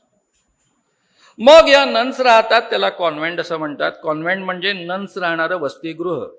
मी इंग्रजी साहित्याचा विद्यार्थी असल्यामुळे मला काही रेफरन्सेस वाचायला मिळाले. नंतर हे सगळं लिटरेचर शोधून काढलं, मी वाचलं. 18व्या शतकामध्ये 19व्या शतकामध्ये अनेक इंग्रजी लेखकांनी हे लिहून ठेवलेलं आहे की या नन्सचा किती वाईट प्रकारे उपयोग केला जात असे, त्यांचं शोषण केलं जात असे. त्या काळामधले पाद्री पुरुष यांचा वापर करत असत. जी गावातली श्रीमंत मंडळी चर्चेसला देणग्या देतात ते त्यांचा वापर करत असत. आणि एखादी मुलगी त्यामधनं जर गरोदर राहिली तर त्या काळामध्ये कुटुंब नियोजनाची साधनं नसल्यामुळं तिला विहिरीमध्ये ढकलून दिलं जात असे आणि प्रत्येक कॉन्व्हेंटच्या मध्ये एक विहीर असे, ती फक्त या कामाकरता वापरली जात असे. हे सगळं इंग्रजी लेखकांनी लिहून ठेवलेलं वर्णन आहे. आता मित्रांनो, 2 महाराज मी तुमच्या पुढ्यामध्ये मांडून हा विषय महाराजांबाबतचा मी संपवणार आहे. मग त्याच्या कारण मीमांसेमध्ये आपण शिरूया. नागपूरमध्ये आम्ही एक बाबा एक्सपोज केला, त्याचं नाव आहे सुंदरदास महाराज. हा रामस्नेही पंथाचा भारतातला सगळ्यात मोठा महाराज. मूळ हा मिलिटरीमध्ये अतिशय मोठा अधिकारी होता आणि ज्या काळात आम्ही त्याला एक्सपोज केला त्यावेळेस राजस्थान DGP त्याचा सख्खा भाऊ होता. पोलीस अधिकारी, जो राज्याचा पोलीस प्रमुख असतो, ज्याला महासंचालक आपण म्हणतो, तो त्याचा सख्खा भाऊ होता. अशा फॅमिलीतला हा सुंदरदास महाराज. रामस्नेही पंथ हा श्रीमंत व्यापाऱ्यांचा पंथ आहे. हा आपल्या भक्तांना सांगायचा की इंसान के जिंदगी का उद्देश्य मोक्ष प्राप्त करना है, पुरुष को 9 मार्गों से मोक्ष प्राप्त होता है और स्त्रियों को 10 मार्ग उपलब्ध होते हैं. पुरुष आणि स्त्रियांचं कॉमन सत्संग असेल त्यावेळेस तो 9 मार्गांचं वर्णन करून सांगायचा, आणि जेव्हा फक्त खाजगी स्त्रियांचं सत्संग असे तेव्हा 10 मार्ग सांगायचा. 10वा मार्ग काय होता कि गुरु के साथ में संबंध शारीरिक प्रस्थापित करना, अपने आप को पवित्र करवा लेना. उसमें केवल वो स्त्री पवित्र नहीं होती, केवल उसे मोक्ष नहीं मिलता, उसके भाई को भी मोक्ष मिलता है, उसके पिता को भी मोक्ष मिलता है, शादी हुई है तो पति को भी मोक्ष मिलता है. इसलिए केवल स्त्री ने थोड़ा सा त्याग करने के बाद में घर के सभी पुरुषों को मोक्ष प्राप्त होता है, लेकिन स्त्रियों को नहीं होता. बहन को नहीं मोक्ष मिलता, बेटी को नहीं मोक्ष मिलता, मां को नहीं मोक्ष मिलता. उसके लिए उसको खुद जाना पड़ता है. या बाबाला मी नागपूरमध्ये एक्सपोज केलं. त्याचं हे सगळं प्रकरण बाहेर काढलं. त्यावेळेस ही सगळी रामस्नेही पंथांची मंडळी धावत पळत आली, त्यातली तरुण मंडळी आली, सगळी मंडळी इंजिनियर डॉक्टर मंडळी. त्या पोरांनी आम्हाला विनंती केली की या बाबाला इथे आमच्या घरी एक्सपोज करू नका. बरं, त्यातल्या त्यात ज्यांच्या घरी त्यांचा मुक्काम होता त्यांचे पुतणे आमच्यासोबत डॉक्टर म्हणून अतिशय चांगलं काम करत होते, त्याचंही आमच्यावर प्रेशर होतं. म्हटलं ठीक आहे, इसको बाहर करो, आप बाहर करने के बाद जो करना है हम वो करेंगे. त्यावेळेस मेंडोसा नावाचे आपले नागपूरचे पोलीस कमिशनर होते. त्यांना आम्ही भेटायला गेलो, उमेश बाबू चौबे, हरीश देशमुख, आम्ही सगळी मंडळी. आणि त्यांना विनंती केली की म्हटलं आम्ही फक्त या बाबाला गाढवावर 2 मिनिटं बसवणार आहोत, फोटो काढणार आहोत, तोपर्यंत तुमचं पोलीसमध्ये नाही आलं पाहिजे, कारण डीसीपी या एरियाचे जे आहेत ते जरा त्या पंथामधले आहेत, त्यामुळे आम्हाला काळजी आहे. मेंडोसांना आमच्या कामाबद्दल पूर्ण माहिती होती, खात्री होती. आम्ही कधीही बाबांना मारहाण करत नाही, मॅनहँडल करत नाही, उलट त्यांना मार पडू देत नाही. त्यामुळे ते म्हणाले की तुम्ही मार वगैरे पडू देणार नाही, पण मॅनहँडल करू नका. म्हटलं बिलकुल नाही, प्रेमाने आम्ही त्यांना गाढवावर बसायला सांगू, ते बसले नाहीत तर आम्ही बसवू, फक्त एवढंच करू, बाकी काही नाही, फोटो काढू आणि सोडून देऊ. फक्त आमची एक चूक झाली की आम्ही घरावर पहारे ठेवले नाहीत, त्यांच्यावर विश्वास ठेवला, आणि त्यांनी जसे आम्ही सगळे पोलिसांकडे गेलो तसं बाबाला बाहेर काढलं आणि तिकडे बसवून दिलं. ज्या सुंदरदास बाबाला आपल्या घरी या म्हणून 5-5, 10-10 लाखाची बोली लावली जात असे, म्हणजे 5 ते 10 लाख रुपये देऊन आमच्या घरी या, आमच्या घरातल्या सगळ्या स्त्रियांचा भोग घ्या आणि इतरही स्त्रियांचा भोग घ्या याकरता निमंत्रित केलं जात असे, तो हा सुंदरदास बाबा. सबको मोक्ष प्राप्त करणं. त्यानंतर एक नित्यानंद स्वामी आहे. हा बंगलोरचा बाबा, त्याचं स्वतंत्र बेट आहे, स्वतंत्र देश आहे, आज जगभर अतिशय मोठा बाबा आहे, ठिकठिकाणी याचे आश्रम आहे. याच्या बंगलोरच्या आश्रमामध्ये प्रवेश घेताना हा लिहून घेत असे की इथे ज्या काही प्रक्रिया चालतात, ज्या पूजाविधी चालतात त्याबद्दल मी ऑब्जेक्शन घेणार नाही. त्या कदाचित माझ्या मॉरल कंपन्यांच्या विरुद्ध असल्या तरी त्याबद्दल मी पोलिसांकडे तक्रार करणार नाही. आणि हा सांगायचा की माझ्यामध्ये शंकर भगवान तत्व आहे, प्रत्येक स्त्रीमध्ये एक पार्वती तत्व जागृत होतं, प्रत्यक्ष भगवान शंकराशी संभोग केला की ते पार्वती तत्व जागृत होतं आणि मोक्ष प्राप्त होतं. आता अडचण झाली, स्त्रिया हजारो झाल्या, एकटा कसा पुरणार? त्यामुळे त्याने ठिकठिकाणी वेगवेगळे शंकर निर्माण करायला सुरुवात केली. ज्यांना ज्यांना तो शंकर म्हणून मान्यता देत असे त्यांच्यासोबत संभोग केला किंवा मोक्ष प्राप्त होत असे. मुंबईचे हायकोर्ट जज, त्यांची एक मुलगी जी अमेरिकन नागरिक झाली आहे, मोठी सायंटिस्ट आहे, तिचं या पद्धतीनं 2 ते 3 वर्ष शोषण झालं. ती म्हणते मी एवढी हुशार, एवढी मोठी सायंटिस्ट, माझ्या क्षेत्रामधली एवढी मोठी तज्ज्ञ, पण काय झालं होतं मला कळतच नाही. बाबा म्हणायचे उठायचं, झोपायचं, ते म्हणायचे असं करा, तर मी कसं करायचं, असं सगळं होतं. जेव्हा ती काही कारणाने, कारण तिच्या नोकरीवर गदा येण्याची जेव्हा वेळ आली तेव्हा ती अमेरिकेत परत गेले, आणि परत गेल्यानंतर तिचं डोकं सगळ्या मित्रांनी जागेवर आणलं. त्यानंतर तिने मुंबईमध्ये केस दाखल केली आणि त्या केसमध्ये या विषयातला तज्ज्ञ साक्षीदार म्हणून माझी साक्ष झाली, म्हणून मला सगळे ते डिटेल्स माहीत आहे. हा नित्यानंद स्वामी शाक्तपंथीय बाबा, त्या मार्गाने तो या पद्धतीनं स्त्रियांचं मोठ्या प्रमाणावर शोषण करत असे आणि या शोषणाच्या माध्यमातनं त्याने हा संपूर्ण जगभर व्यापार चालवलेला आहे. मित्रांनो, हे अपवाद नाही. चिंगारी नावाचा एक अतिशय चांगला चित्रपट आहे, यूट्यूबवर तुम्हाला पाहायला मिळेल. मिथुन चक्रवर्ती आणि सुष्मिता सेन यांचा त्यामध्ये. मी तुमच्या पुढ्यामध्ये 2 सिरियलचं नाव घेतलं, आता तिसऱ्या एका चित्रपटाचं नाव घेतो. महाराज त्याचं नाव आहे. नेटफ्लिक्स नावाच्या OTT प्लॅटफॉर्मवर हा चित्रपट उपलब्ध आहे. ही ॲक्च्युअल मुंबईमध्ये घडलेली केस आहे. इंग्रजांच्या काळामध्ये इंग्रजांचं भारतामध्ये शासन असताना एका पत्रकाराने त्याच्या बायकोचा उपभोग त्या बाबाने घेतला. त्याला महाराज म्हणायचे. त्याच्या विरुद्ध त्याने लिहिलं म्हणून तो महाराज कोर्टात गेला आणि मग कोर्टामध्ये काय झालं आणि कोर्टाचे निर्णय कसे आले या पद्धतीचा तो चित्रपट आहे. आमिर खानच्या मुलाने त्यात हिरोचं काम केलेलं आहे. अतिशय सुंदर चित्रपट आहे. मी तुम्हाला 3 रेफरन्सेस दिले. सगळ्यात महत्वाचा आश्रम नावाचे 3 सीझन असणारी सिरियल, चिंगारी नावाचा चित्रपट, आश्रम नावाचा चित्रपट, हे सगळे ऑथेंटिक चित्रपट आहेत. ही या देशामधली परंपरा राहिलेली आहे. मित्रांनो, हे अपवाद नाही. हजारो वर्षापासून या देशामध्ये हे सुरू आहे आणि हे बिनबोबाट चालत होतं. माझी चळवळ जर निर्माण झाली नसती तर कदाचित हे अतिशय बिनबोबाट असंच चालू राहिलं असतं. यावर आपण चर्चाही केली नसती. हे असं का घडतं? सगळ्यात पहिले तुमच्या माझ्यावर लहानपणापासून संस्कार केला जातो की माणूस स्वतः देवप्राप्ती करण्याच्या प्रयत्नामध्ये त्याला सिद्धी प्राप्त होते. पुढे जर त्याची तपश्चर्या तशी सुरू राहिली तर तो स्वतःच देव बनतो आणि तो स्वतः देवत्वाला पोचतो. किंवा काही माणसांवर देवाची विशेष कृपा होते किंवा काही माणसांमध्ये देव अवतरित होतो.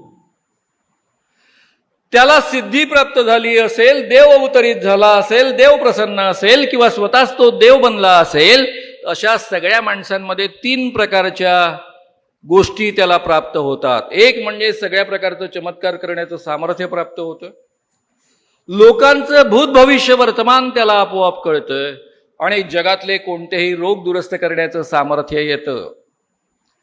आणि तुम्हाला जर आपल्या जीवनामध्ये मोक्ष प्राप्त करायचा असेल, हा संसाराचा भवसागर तरुण जायचा असेल, तर आपल्याला गुरु करणं अपरिहार्य असतं. आणि गुरु केल्यानंतर गुरुला आपलं तनमन धन अर्पण करावं लागतं. त्याच्यावर अढळ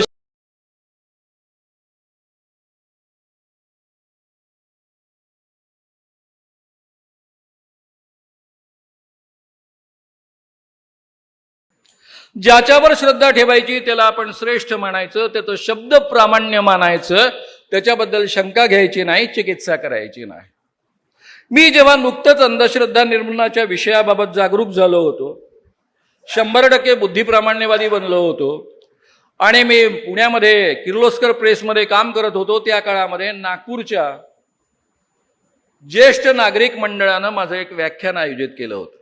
हे ज्येष्ठ नागरिक मंडळ अतिशय मोठं आहे. त्यामध्ये फार मोठमोठे प्राध्यापक, डॉक्टर, वकील, न्यायमूर्ती अशी मंडळी असायची. माझ्या या कार्यक्रमाचे अध्यक्ष एक अतिशय मोठे नागपुरातले वकील होते. माझं जेव्हा भाषण झालं तेव्हा ते मला असं म्हणाले त्या अध्यक्षीय भाषणामध्ये की श्याम, तू हे काम जर 10 वर्षापूर्वी सुरू केलं असतंस तर माझ्या मित्राची वाताहत झाली नसती. त्यांचा मित्र कोण? नागपूर विद्यापीठाचा कुलगुरू आणि ऍक्टिंग जज हायकोर्ट मधला. नाव तुम्हाला सहज कळू शकेल कारण फार कमी ऍक्टिंग जजेस नागपूर विद्यापीठाचे कुलगुरू राहिलेले आहेत. त्यांनी सांगितलेला किस्सा मी फक्त तुमच्यापर्यंत पोहोचू. त्या काळी आपल्या नागपूरमध्ये लांबे महाराज नावाचा एक बाबा होता. या न्यायमूर्तींच्या पत्नी अतिशय सुंदर देखण्या होत्या. वकील मित्रांना शंका आली म्हणून त्यांनी आपल्या मित्राला जागृत करण्याचा प्रयत्न केला. त्यावर हे न्यायमूर्ती त्यांच्यावर चिडले. ते म्हणाले की काय हे प्रत्यक्ष भगवान कृष्णाचा अवतार आहे लांबे महाराज म्हणजे, आणि त्यांच्याबद्दल तुम्ही असं बोलता. वकील मित्रांच्या लक्षात आलं की न्यायमूर्तींना पुरावे पाहण्याची सवय झालेली आहे आणि म्हणून लांबे महाराज आणि त्यांच्या पत्नी कॉम्प्रोमाइजिंग पोझिशन मध्ये असताना त्यांना नेऊन दाखवलं. त्यावेळेस नेमका त्यांच्याकडे नागपूर विद्यापीठाचा चार्ज होता. नागपूर विद्यापीठ त्यावेळेस अतिशय मोठं होतं. 11 जिल्ह्यांचं विद्यापीठ होतं. अमरावती विद्यापीठ निर्माण व्हायचं होतं. काय केलं असेल न्यायमूर्तीने? ऍक्टिंग जज होते हायकोर्टाचे. पोलिसांना फोन केला असेल, बाबाला अटक झाली असेल. नाही, उलट हे विचारायला गेले लांबे महाराज हा काय प्रकार आहे. लांबे महाराज म्हणाले, बरं झालं शिष्या तू आलास. अरे तू केवढा भाग्यवान, तुला माहित आहे तुझी पत्नी कोण? ज्या काळामध्ये मी भगवान कृष्णाचा अवतार घेतला होता त्यावेळेस माझी सगळ्यात आवडती राधा ही तुझी पत्नी, इतके वर्ष तुझी पत्नी म्हणून जगली. आपल्या श्रद्धेचं रूपांतर किंवा अंधश्रद्धेमध्ये होतं हे त्या माणसाला कळत नाही.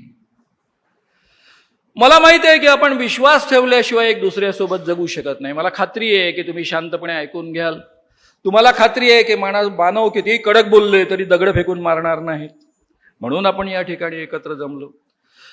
परस्पर विश्वासावरच माणसं जगत असतात हे खरं आहे. पण उद्या खरंच जर मी दगड फेकून मारले तर तुम्ही माझ्यावरचा विश्वास बदलवाल. तुम्ही जर माझ्याशी वेगळेपणानं ऐकला, शांतपणे ऐकून घेता, तर मी माझा विश्वास तुमच्याबद्दलचा बदलेन. म्हणजे आपला विश्वास पुरावा विरुद्ध समोर आल्यानंतर बदलतो. इथे न्यायमूर्तींना पत्नी आणि बाबा एकत्र दाखवले आणि तरी त्यावर विश्वास ठेवता ही त्यांची राधा होती. पुढे काय झालं असेल? पुढे त्यांचा नागपुरातला राहता बंगला आणि आपली सुंदर बायको त्यांनी लांबे महाराजांच्या स्वाधीन केली आणि स्वतः सरकारी बंगल्यामध्ये राहायला गेले. हे नागपूरमधलं उदाहरण आहे. श्रद्धा किती पराकोटीनं अंधश्रद्धा बनवू शकते याचं हे उदाहरण. मित्रांनो, हेच काम खरात बाबाने केलं. खरात बाबा स्त्रियांना काय सांगायचं की मी भगवान कृष्णाचा अवतार आहे. तू गेल्या जन्मामध्ये माझी आवडती गोपी होतीस. काही स्त्रियांना राधा होती, काही स्त्रियांना गोपी होती. एका स्त्रीला तिने सांगितलं तू अप्सरा होतीस. आता अप्सरा होती तर संबंध ठेवायला हरकत नाही, राधा आणि गोपी तर अधिकारच आहे. या पद्धतीनं त्यांनी यांचं शोषण केलं. म्हणूनच आपल्या जादूटोणा विरोधी कायद्यामध्ये आपण कलम तयार करताना अनुसूचीमधलं 11वं कलम केलेलं आहे की एखादी व्यक्ती माझ्यामध्ये भगवान कृष्णाचा मी अवतार आहे, तू गेल्या जन्मी राधा होती, मी शंकराचा अवतार आहे, तू गेल्या जन्मामध्ये पार्वती होती, किंवा माझ्यामध्ये विशेष शक्ती आहे म्हणून जर लैंगिक संबंध ठेवत असेल तर तिची संमती असो किंवा नसो तो कायद्याने गुन्हा ठरवलेला आहे आणि मिनिमम शिक्षा 6 महिन्यापासून 7 वर्ष करा. त्यांनी स्वतःला विशेष शक्ती आहे असा आभास निर्माण केला आणि लैंगिक संबंध ठेवले की हा कायदा लागू होईल. आणि म्हणून खरात या कायद्याखाली अडकलेला आहे. आता मित्रांनो, ह्या स्त्रिया का फसतात? आपल्याच नागपूरमधल्या एका ज्येष्ठ स्त्री चळवळीतल्या कार्यकर्तीनं असं मत मांडलं की या स्त्रिया बाबाकडे गेल्या त्याही तेवढ्याच जबाबदार आहेत, त्यांच्यावर पण खटले दाखल केले पाहिजेत. याचा अर्थ या स्त्रिया बिचाऱ्या का फसतात हेच आपल्याला माहीत नाही असा त्याचा अर्थ होतो. अरे तुम्ही लहानपणापासून त्यांच्या डोक्यामध्ये घालणार असाल श्रद्धा ठेवा, श्रद्धा ठेवा, गुरुशिवाय जीवनाला तरणोपाय नाही आणि गुरुला तन मन धन अर्पण करावं लागतं. शिवाय आपण कोण आहोत? माणूस म्हणून तुमचं माझं आयुष्य जास्तीत जास्त 10 लाख वर्षांचं आहे. त्यातल्या त्यात आपण जो आजचा प्राणी आहे, केवळ होमोसेपियन्स प्राणी उरलेत, बाकीचे सगळे मारले गेलेत. त्यांचं आयुष्य कमीत कमी 2 लाख वर्षांचं आहे. म्हणजे 2 लाख वर्षांपासून आपण या पृथ्वीवर जगतो आहोत. आणि या पृथ्वीवर जगत असताना आपल्या लग्न संस्थेचं आयुष्य धड 5,000 वर्षांचं सुद्धा नाही. म्हणजे 1,95,000 वर्ष आपण विदाऊट मॅरेज जगत होतो. निसर्गामध्ये माणसाच्या जन्माला आणि उत्पत्तीला प्रचंड किंमत आहे आणि महत्व आहे. कारण माणसं पटापट मरत असत आणि ती संख्येच्या बळावरच जिवंत राहू शकत असत. आणि त्यामुळं मित्रांनो, या संपूर्ण निसर्ग प्रक्रियेमध्ये प्रत्येक पुरुषामध्ये अनेक स्त्रियांसोबत त्यांनी संबंध प्रस्थापित निर्माण केले पाहिजे या पद्धतीची एक नॅचरल इन्स्टिंक्ट टाकलेली आहे. प्रत्येक स्त्रीमध्ये तिने अनेक पुरुषांशी संबंध प्रस्थापित केले पाहिजे हा नॅचरल इन्स्टिंक्टचा भाग आहे. नेचरनी हे तुमच्या माझ्याकरता निर्माण केलेलं आहे. लग्न संस्था आपण निर्माण केलेली आहे, आपण ती राबवण्याचा प्रयत्न करतो आहे आणि ती राबवण्याच्या प्रक्रियेमध्ये आपण नैतिक मूल्य लोकांपर्यंत पोहोचवतो की लग्नाच्या आधी कुणाशी संबंध येता कामा नये, लग्न झाल्यावर केवळ पतीसोबत संबंध असला पाहिजे, नाही तर हे पाप आहे, चुकीचं आहे, अनैतिक आहे. पण मूळ इन्स्टिंक्ट काय आहे? अनेकांशी संबंध प्रस्थापित करण्याचे. बाबांना काय करावं लागतं? हे जे आहे गिल्ट आहे की मी इतर पुरुषांशी संबंध ठेवणं चुकीचं आहे, पाप आहे, एवढं फक्त दूर करतात, बाकी काय. तो सुंदरदास महाराज सांगतो की 10व्या मार्गाने केवळ तुम्हाला मोक्ष नाही मिळत, तुमच्या पतीला मिळतो, नवऱ्याला पण मोक्ष, भावाला पण मोक्ष, बापाला पण मोक्ष. हा महाराज काय सांगतो, खरात महाराज तो असं सांगतो की तुम्ही जर शुद्धीकरण करून घेतलं तर तुमच्या फॅमिलीचं भलं होईल, तुमचं स्वतःचं वैयक्तिक तर भलं होईलच होईल, पण फॅमिलीची भरभराट होईल, आर्थिक भरभराट होईल, नवऱ्याचं भलं होईल, नवरा जिवंत राहील, तो मरणार नाही. आणि या पद्धतीनं एका बाजूनं त्यांचा गिल्ट दूर करतो, दुसऱ्या बाजूनं त्यांना लालूच दाखवतो, आकर्षण निर्माण करतो फायदा मिळण्याचं, आणि मग या स्त्रियांचं शोषण करतो. या स्त्रियांना आपण लहानपणापासून आणि पुरुषांना सुद्धा लहानपणापासून काय शिकवलं असतं, बिलकुल तर्क करायचा नाही. जी माणसं तर्क करतात, प्रश्न विचारतात, तर्कट करतात, त्यांना कधीही धर्मामध्ये मोक्ष प्राप्त होत नाही. जी माणसं गुरुवर अढळ श्रद्धा ठेवतात, कधी शंका घेत नाही, चिकित्सा करत नाही, त्या माणसांनाच मोक्ष प्राप्त होतो. लहानपणापासून जसं शरद पाटलांनी मग सांगितलं त्या पद्धतीनं की तर्क करण्यासाठी, विचार करण्यासाठी आपल्याला त्यापासनं परावृत्त केलं जातं आणि डोळे बंद करून विश्वास ठेवण्यासाठी प्रवृत्त केलं जातं. त्या प्रक्रियेचा हा अविभाज्य भाग आहे. त्यामुळे मित्रांनो, एवढ्या मोठ्या प्रमाणावर या शोषणाला बळी पडलेल्या स्त्रिया आहेत, त्या जबाबदार नाही. आपल्या समाजानं त्यांच्यावर, तुमच्या माझ्यावर केलेले संस्कार त्याला जबाबदार आहे. हे नीटपणे आपण समजून घ्या. त्या केवळ त्या शोषणाच्या प्रक्रियेच्या बळी ठरल्या कारण तुम्ही त्यांची मानसिकता तशी तयार करून ठेवली. तुम्ही ऑलरेडी ग्राउंड तयार करून ठेवलेलं आहे, त्याचा फायदा फक्त हे बाबा लोक उचलत आहेत आणि त्याला त्या स्त्रिया बळी पडत आहेत. आणि म्हणूनच मित्रांनो, याला उतारा म्हणून आपण जादूटोणा विरोधी कायदा निर्माण केला. जादूटोणा विरोधी कायदा निर्माण केल्यानंतर त्याचा प्रचार प्रसार करून लोकांमध्ये जागृती निर्माण करणं आणि त्यांना यापासून प्रवृत्त करणं, त्यांच्यामध्ये वैज्ञानिक दृष्टिकोन रुजवणं, अशी प्रक्रिया आपण अतिशय मोठ्या प्रमाणावर सुरू केली. नाशिकमध्ये जसं अशोक खरात प्रकार उघडकीस आलं, त्याच पद्धतीनं एक कॉर्पोरेट जिहाद नावाचा प्रकारे स्त्रियांचं काही धार्मिक धर्मांतरांचा प्रयत्न झाला.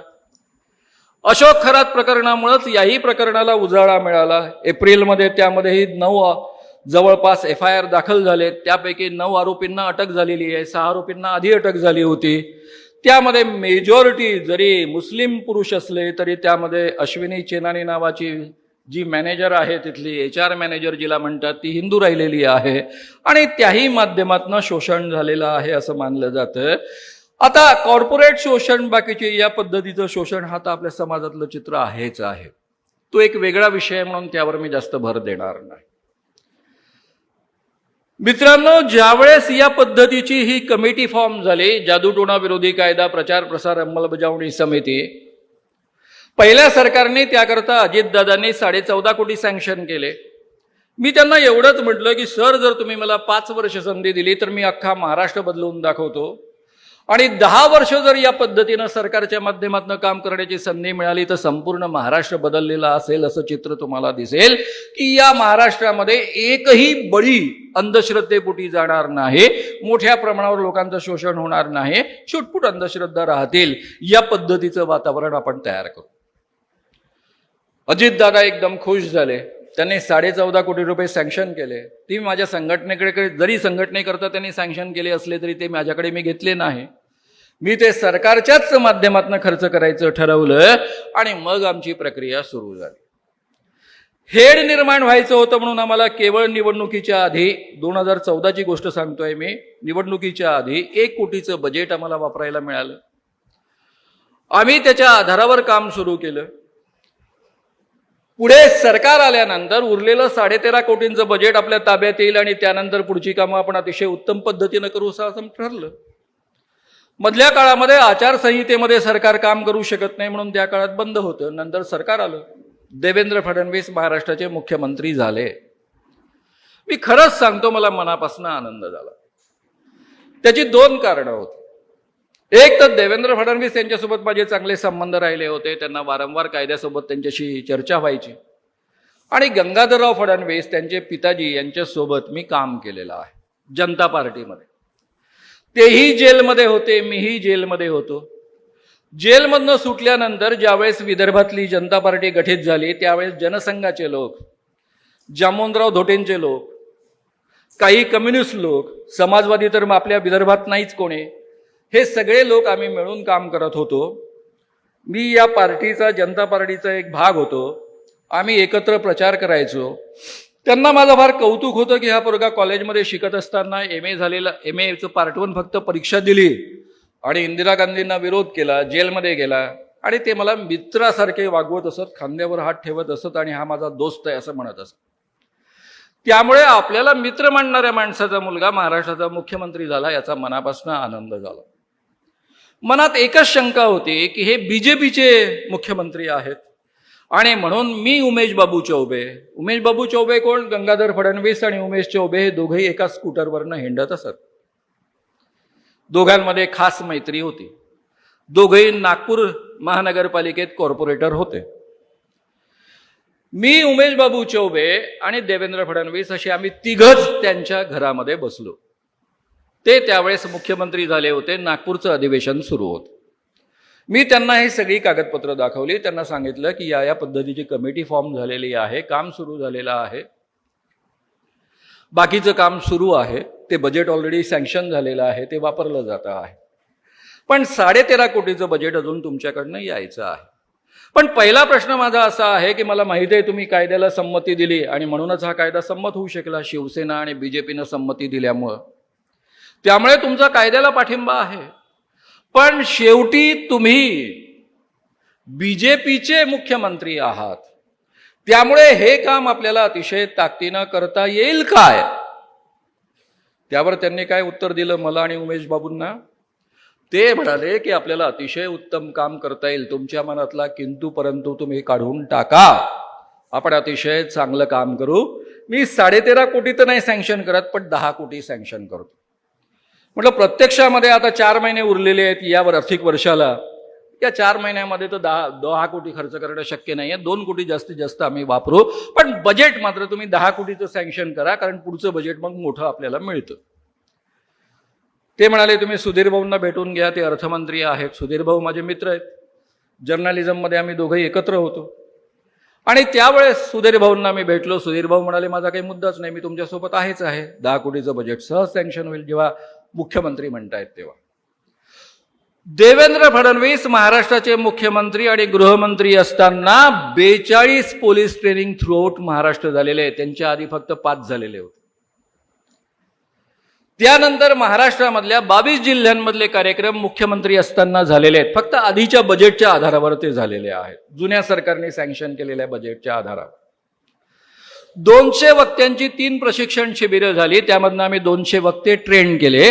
400 शाळा कॉलेजेसमध्ये या वक्त्यांच्या माध्यमातून कार्यक्रम घेतले. हे सगळं काम आम्ही 1 कोटीमध्ये पूर्ण केलं. हे काम झाल्यानंतर मी 3 वर्ष मंत्रालयाच्या चक्रा मारत होतो. माझा पोटापाण्याचा व्यवसाय, पर्सनॅलिटी डेव्हलपमेंटचे वर्कशॉप चालवणं, ते मला पूर्ण 100% बंद ठेवावे लागले. 2013 मध्ये कायदा करायचा आहे म्हणून बंद ठेवावे लागले. 14-15 पासून मी ते 3 वर्ष बंद यासाठी ठेवले, कारण 6-6 महिने आधी हॉल बुक करावे लागतात, हॉलची भाडी प्रचंड असतात आणि तो पैसा वाया जाऊ नये ऐन वेळेवर आपल्याला काम करण्यासाठी म्हणून. आणि म्हणून मी तो पूर्ण व्यवसाय बंद ठेवला, सरकारकडे खेटी मारत राहिलो. 3 वर्ष मी सारख्या चक्रा मारतोय असं पाहिल्यानंतर माझ्या काही मित्रांना खूप वाईट वाटायचं. जे नागपूर जिल्ह्याचे BJPचे अध्यक्ष राहिलेले अशा एका डॉक्टर मित्राला वाईट पडायचं. ते माझे C कोर्सचे विद्यार्थी आहेत. ते म्हणाले सर तुम्ही एवढ्या चक्रा मारता, फार वाईट वाटतं, आमच्या सरकारने खरं म्हणजे तुमचं काम उत्तम पद्धतीनं करायला पाहिजे, आमची प्रतिमा उजळेल त्यामधनं, आम्हाला लोक अंधश्रद्धा म्हणतात. जरा मी कानोसा घेतो. आता ते माझ्या जवळच्या इतरांना माहीत नव्हतं, यांनी सांगून टाकलं का आम्हाला काम करायचं नाही. ते आले आणि 3 वर्षानंतर मला असं म्हणाले की सर यांना काम करायचं नाही, जादूटोणा विरोधी कायदा राबवायचा नाही, त्याचा प्रचार प्रसार तर मुळीच करायचा नाही आणि त्यामुळे तुम्ही वेळ वाया घालवू नका. त्यानंतर मी मंत्रालयामध्ये जाणं सोडलं, माझं YouTube चॅनल सुरू केलं, त्यामध्ये सगळी मेहनत टाकली. उद्धव ठाकरेंचं सरकार आल्यानंतर माझ्या पुन्हा आशा प्रज्वलित झाल्या. अजितदादा पवार नेहमीच या कामाला अतिशय सक्रिय समर्थन देत आलेले आहे, पाठिंबा देत आलेले आहे. मी त्यांना भेटायला गेलो. त्यांनी इमिजिएट तेव्हाच्या तेव्हा 12 कोटी रुपये सँक्शन केले. 1 एप्रिल 2020 पासून उद्धव ठाकरे यांच्या सरकारच्या अखत्यारीमध्ये हे काम सुरू करायचं ठरलं. GR निघायला आणि बाकी सगळ्या कामाला सुरुवात झाली आणि 24 मार्चला लॉकडाऊन लागू झाला. पुढे 2 वर्ष काम पूर्ण बंद झालं. 2022च्या 1 एप्रिल पासून मग ते जे काही त्यावेळेस 12 कोटी होते त्याचे त्यांनी 22 कोटी केले. मग 22 कोटी बजेटच्या आधारावर 1 मार्च 2022ला आम्ही कामाला सुरुवात केली. काही महत्वाची शिबिरं झाली ज्यामध्ये आम्ही वक्ता प्रशिक्षित केले आणि त्यानंतर मित्रांनो आमचे एकनाथजी शिंदे, अंधश्रद्धा शिरोमणी एकनाथजी शिंदे गुवाहाटीला गेले. त्यांनी रेडा बळी दिला आणि त्यामध्ये जादूटोणा विरोधी कायद्याचाही बळी देऊन टाकला. सरकार बदललं, काम पुन्हा जैसे थे थांबलं. जेवढं झालं होतं तेवढं. मग त्यानंतर आता काहीच करणं शक्य नाही म्हणून मी गप्प बसलो.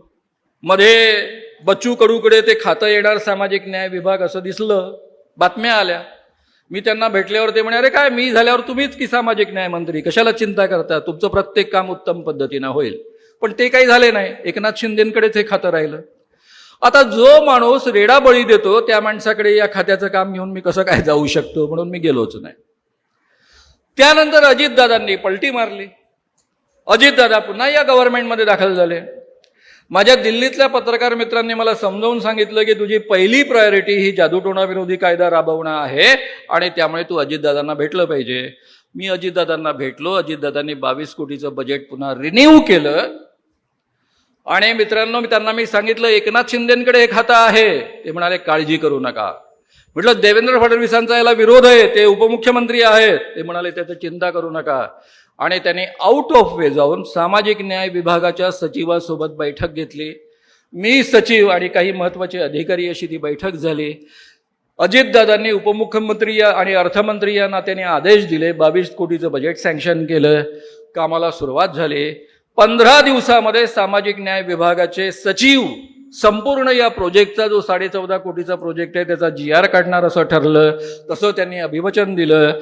आम्ही दर आठवड्याला 2 ते 3 चक्रा मंत्रालयात मारत राहिलो.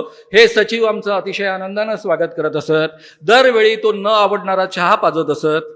ज्या चहामध्ये दूध नसायचं, काही नसायचं असा तो आम्हाला प्यावा लागत असे, कारण सचिवांनी दिलेला चहा आहे म्हणून. आणि तो सगळा अन्याय सहन करत करत मी सारखे 11 महिने त्यांच्याकडे चक्रा मारत राहिलो. एक GR निघाला नाही. GR निघालाच नाही. इव्हन अर्थमंत्रालयातल्या फायली जागेवरच्या हलायच्या नाही. मी 2दा सरकारसोबत काम केलेलं आहे आणि दोन्ही वेळेस माझा अनुभव असा आहे की सरकारी यंत्रणेला 1 पैसा खाऊ न घालता फायली नीट हालत असत आणि उत्तम काम होत असे. कारण अजितदादांचा फोन गेला, श्याम मानवांचं काम आहे, पुण्यकर्म आहे, आपल्याला करायचं आहे. ते नेमकेपणानं सरकारी अधिकारी समजून घेत असे. कधीच कोणी सरकारी अधिकाऱ्यांनी किंवा काँग्रेसमधल्या मंत्र्यांनी या कामातनं पैसे खाण्याचा विचार केला नाही. त्यांना माहित आहे मानव एक पैशाचा बारीक सारीक हिशेब करून पैसे खर्च करतात. जरी सरकारी अधिकाऱ्यांच्या हातून ते खर्च करायचे असले तरी त्यात पैसे इकडचे तिकडे नाही करतायत. आणि ते सगळं त्यांनी करून उत्तम पद्धतीनं हे काम केलं होतं. आणि म्हणून माझा या सरकारविषयीचा विश्वास दुळावला होता, बळावला होता की हे सरकार पैसे न खाता सुद्धा उत्तम काम करतं. काही लोकांना चांगलं काम करण्याची इच्छा असते. आणि सामाजिक न्याय या खात्याचं बजेट कितीचं आहे हो? 50,000 कोटीचं आहे. 50,000 कोटीमध्ये 22 कोटीमधला 1 पैसा नाही खाल्ला तर काय फरक पडतो? काही फरक पडत नाही. शेवटी सचिवांनी मला सांगितलं की सर असं काम होणार नाही, तुम्हाला हे काम एखाद्या एजंटला द्यावं लागेल. त्यांच्या सहकाऱ्यांना मी विचारलं एजंटला दिल्यानंतर सह्या कोणाच्या पडतील? म्हणे तुमच्या, तुम्ही सहअध्यक्ष आहात. म्हटलं किती टक्के गायब झालेले असतील? म्हणे 20 ते 25% तर होतातच. मी म्हटलं मी जयप्रकाश नारायण आंदोलनातला भ्रष्टाचार मुक्त करण्यासाठी देश हे आंदोलनामधला त्यातला भाग आहे आणि मी स्वतःच भ्रष्टाचारामध्ये सामील व्हायचं बिलकुल नाही होणार. आणि मी मंत्रालयामध्ये जाणं सोडलं. हा सगळा इतिहास मी तुम्हाला का सांगतो? मी ज्या बाबांना एक्सपोज केलं, गुलाब बाबासारखा बाबा संपला, शुकदास बाबांसारखा बाबा संपला. विदर्भातले मी ज्यावेळेस 1982 साली चळवळ सुरू केली तेव्हा चमत्कार करणारे किमान 200 बाबा होते. त्यातले काही बाबांकडे माझेच आई वडील जायचे. आज विदर्भामध्ये तुम्हाला एकही चमत्कार करणारा बाबा दिसत नाही.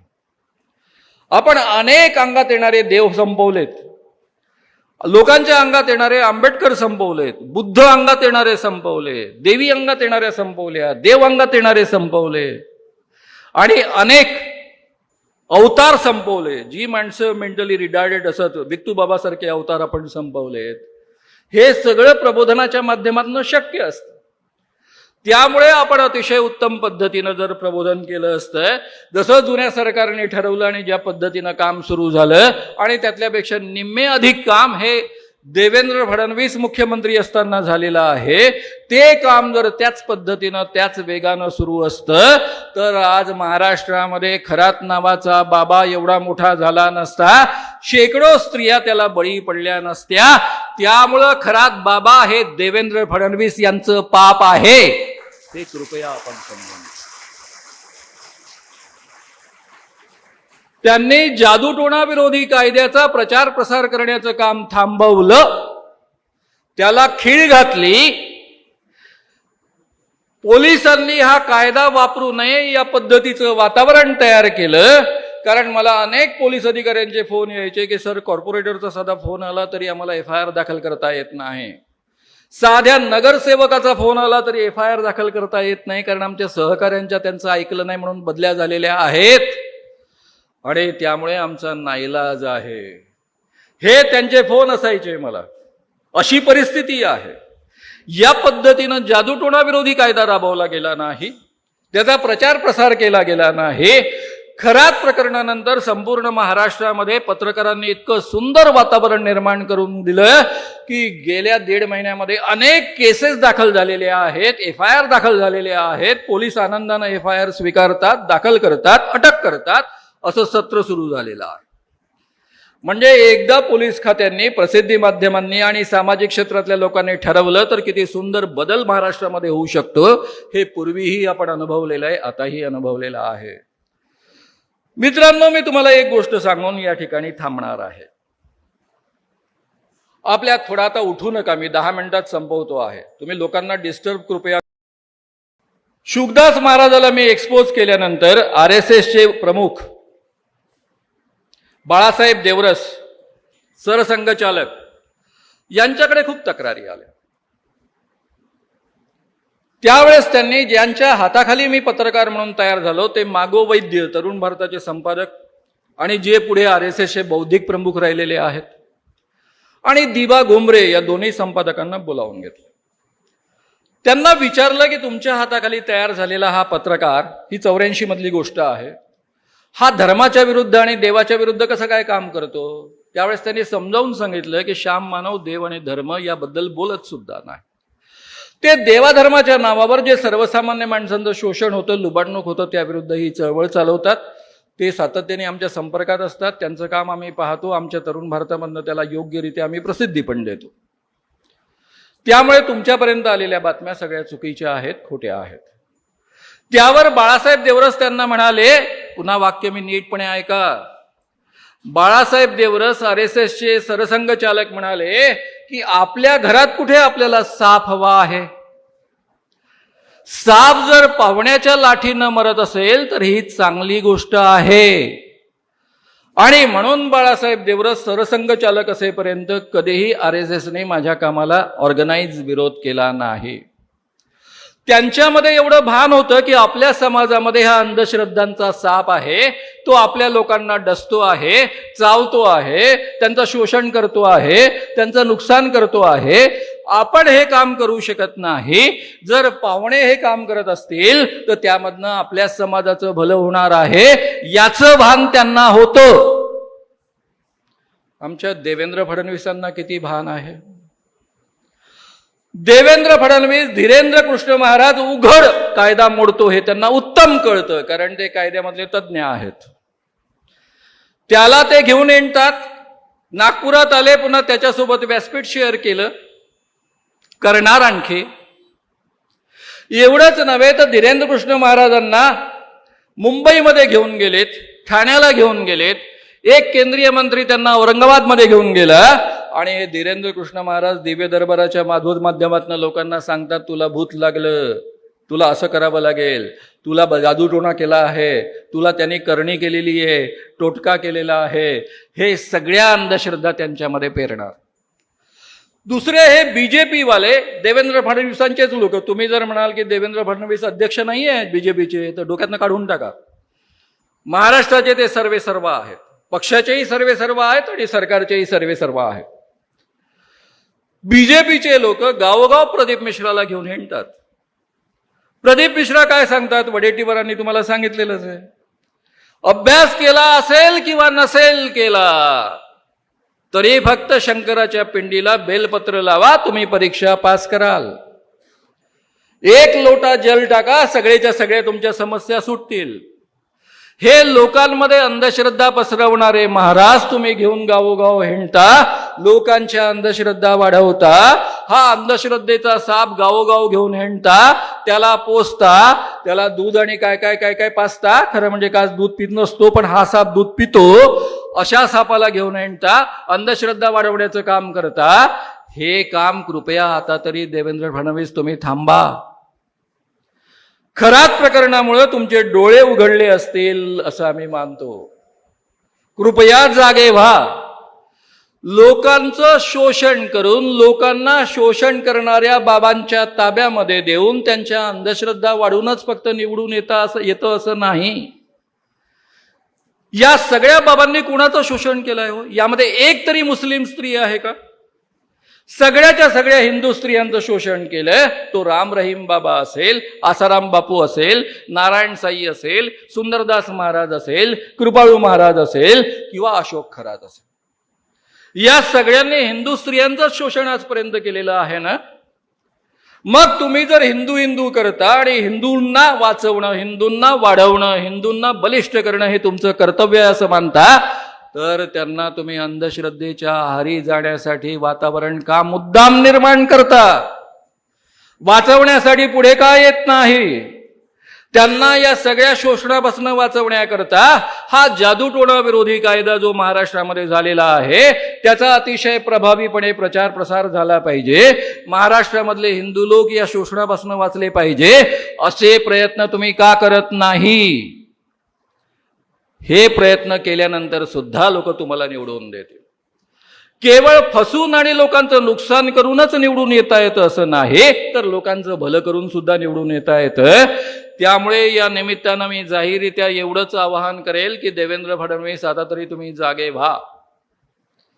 हा अंधश्रद्धेचा साप महाराष्ट्रामध्ये पसरवण्याचं, त्याला पोसण्याचं, त्याला खतपाणी घालण्याचं काम बंद करा. आणि या सापाला तुम्ही महाराष्ट्राचे मुख्यमंत्री आहात, फुले शाहू आंबेडकरांच्या महाराष्ट्राचे मुख्यमंत्री आहात. संत ज्ञानेश्वर, संत तुकारामांपासून गाडगे महाराज, तुकडोजी महाराजांची चालत आलेली वारकरी संप्रदायाची अंधश्रद्धा निर्मूलक परंपरा आहे. त्या वारकरी संप्रदायाचा हा महाराष्ट्र आहे. त्याची लाज बाळगा, त्याचा अभिमान बाळगा आणि जादूटोणा विरोधी कायदा उत्तमपणे मुख्यमंत्री या नात्यानं राबवून लोकांच्या अंधश्रद्धा दूर होतील याची काळजी घ्या. आणि पुन्हा खरात सारखे बाबा महाराष्ट्रामध्ये निर्माण होणार नाही याची व्यवस्था करा. तर महाराष्ट्र तुम्हाला डोक्यावर घेईल. नाही तर एक अतिशय मोठा खलनायक म्हणून इतिहास तुम्हाला लक्षात ठेवेल. एवढं आवाहन करून मी या ठिकाणी थांबतो.